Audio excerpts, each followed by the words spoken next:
Why the Prophet Mohammed couldn't have written the Qur'an. The Qur'an is a book over 600 pages long. It covers a wide range of topics and was revealed bit by bit over a period of 23 years. So if a man wrote the Qur'an, we already have a number of problems. If you're going to write a book like the Qur'an and claim it's from God, you can't make any mistakes. The book can't contradict itself, and you have to keep it consistent as you add to it over a period of 23 years and keep the message consistent. The grammar and style also have to remain the same. If the Qur'an is not from God, Muhammad would have to write it himself. That means in the middle of the Arabian desert, with no books around and being illiterate, he would have to know law, civil rights law, criminal law, family law, labor law, military law, personal injury law, real estate law, and tax law.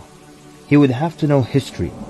With little to no Christian presence in Mecca, he would have to know the stories and events in the lives of the prophets before him, the history of past nations, Judeo-Christian religious rulings, and he would have to know it well enough to somehow offer additional information and details not found in those books. He would have to know how to develop a nation, how to start a government, know about worship and purification, invent dietary laws, know psychology, about raising children, arbitration, distribution of wealth, finance, and business. In the area of science, he would have to know embryology, oceanography, about plate tectonics, cloud formation, UV rays, know about plants, mountains, bees, the human brain, the Big Bang, and the expansion of the universe. And in order to make the book complete, he would have to have knowledge of the future, so he can write things that will happen in the years to come. He would have to be a time traveler in order to insert his name and mention in the Bible. If he's claiming that the book he wrote is from God, it must not have a single solution that doesn't work.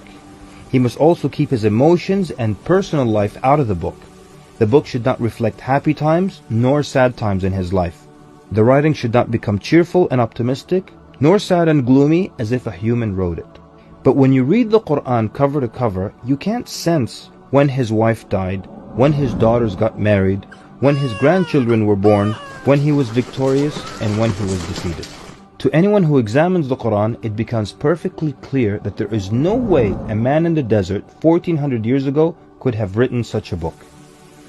But what if it were a committee of brilliant minds, a secret society that is in charge of correcting, updating, and rewriting the Qur'an over the years? Their job would be to make sure that the book appears to be accurate, has no mistakes or contradictions, and to keep updating it to agree with science and the changing world. If that were the case, then there would be other versions of the Qur'an. Due to edits and improvements, we would have new edited versions and old versions with mistakes. You would be able to detect different writing styles and influences from the different authors. The problem with all of that is, there is only one Qur'an. So one man didn't write it, and a committee didn't edit it, so where did it come from? What if clever devils dictated and influenced a man to write the Qur'an?